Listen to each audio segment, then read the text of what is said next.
Apple did really well at their September event where they introduced the new iPhone 15 and other major updates. But they didn't talk about everything, both good and bad, which might affect your choice of which phone to get, or make you think about getting an older iPhone. So it's a good idea to listen carefully. One important thing they forgot to tell you is that the new iPhone 15 Pros has 8GB of RAM. Normally, Pros have more RAM than regular iPhones, but last year, with the iPhone 15 series, all of them have the same 6GB of RAM. But this year, if you pay a bit more, you can run more apps in the background without them closing on their own, which can be annoying. The iPhone 15 and 15 Pro have a new chip called the 5G chip, which is number 2 in the series. It's made by Qualcomm, and it's called the X70 modem. It's better than the one they had last year. It can go as fast as the X65 in theory, but in real life, it should work even better. Plus, it can catch signals better, so if you're in places with bad or no cell signal, these new iPhones will work better there, which is really handy. Now, let's talk about the third point, which is about the camera on the iPhone. The important thing to know is that the cameras on the iPhone 15 Pros are exactly the same as the ones on the iPhone 14 Pros. Apple talked a lot about the cool things these cameras can do, but the real improvements are on how the phone processes the photos. Also, the smaller iPhone 15 Pro has a telephoto camera that's been around for 3 years now. For the fourth point, the 48-megapixel camera in the iPhone 15 is different from the one used in the 15 Pros. It's a bit smaller, but has some new fancy features. We don't know yet if it's better or worse than the 48-megapixel camera in the 15 Pros.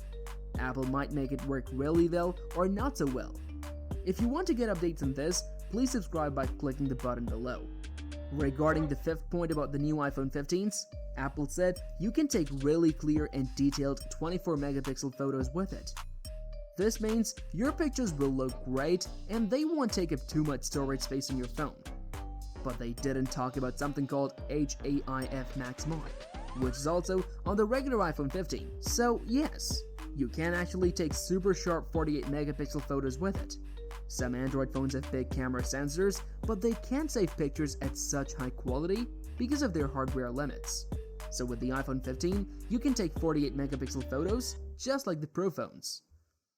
For the sixth point, Apple didn't talk about how much you can zoom in with the iPhone 15.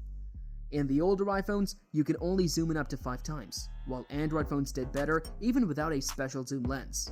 But now, we have found out that with a new 48-megapixel camera, you can zoom in up to 10 times. Even though you're getting twice as close, the pictures should still look better than before. Now let's talk about the seventh point. The iPhone 15 can zoom in really far. It used to be able to zoom in 15 times, but now it can go all the way to 25 times. And the pictures look surprisingly nice with this new 5x telephoto lens, which is better than the old 3x lens.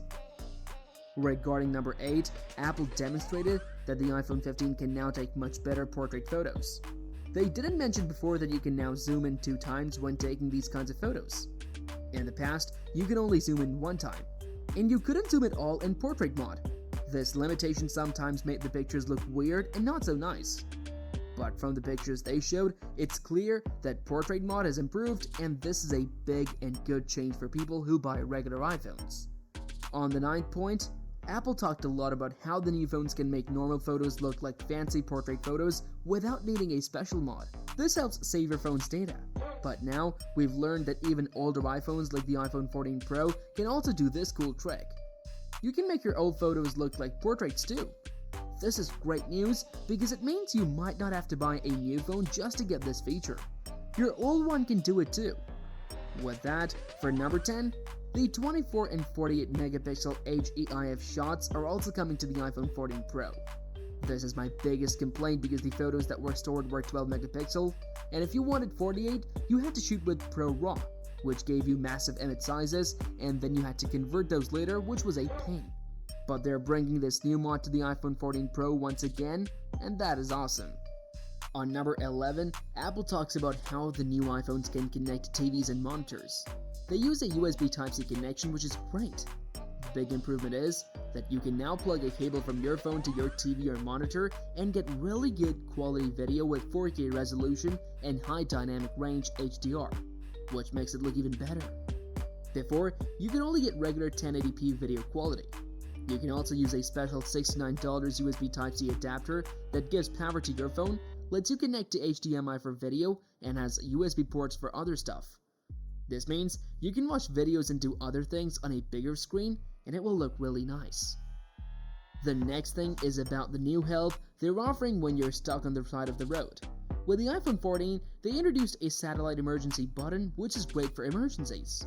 But now, they're adding a feature where they can help you when your car breaks down, and this is something you might use more often.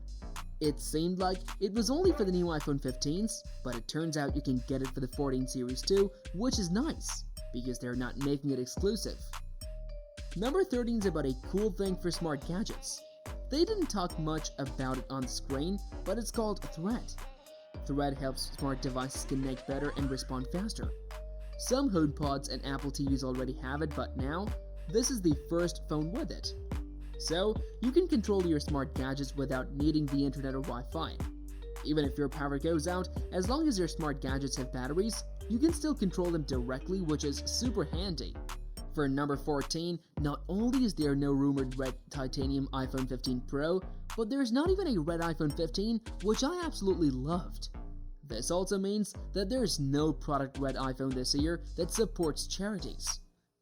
Apple has donated over $270 million from their product red products. However, when buying one on the order page, they distinctly set it apart and provide you with other information about it.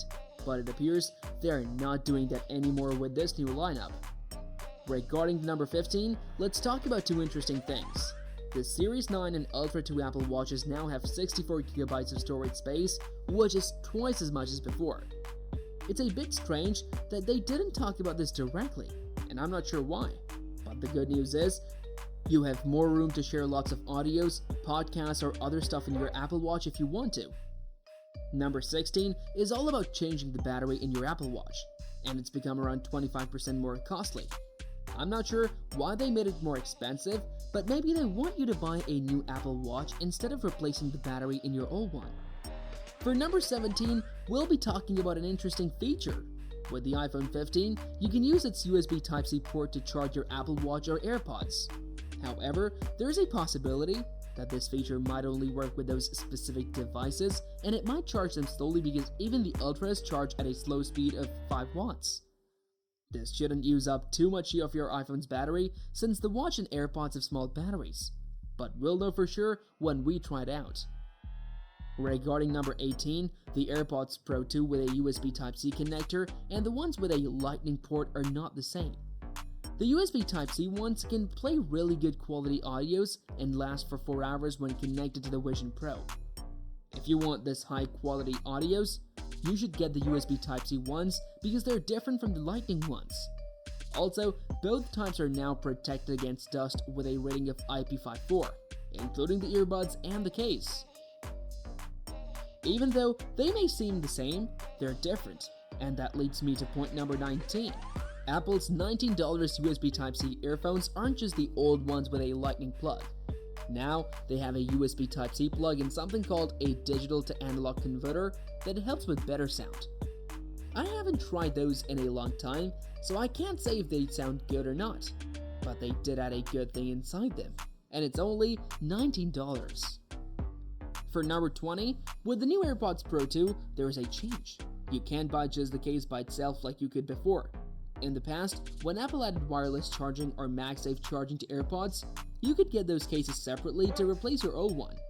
It was a handy way to get a new battery or get rid of scratches. But this year, they're not letting you do that.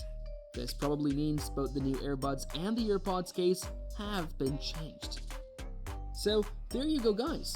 Here are 20 things that Apple did not mention in their new event. Let me know what surprised you the most. Is it the great features for the iPhone 15? The extra features for older iPhones, or something else? Go ahead and let me know in the comment section below. Thanks for watching, and if you enjoyed this video, don't forget to give it a thumbs up and share it with your friends. Stay tuned for more exciting tech videos. See you in the next one.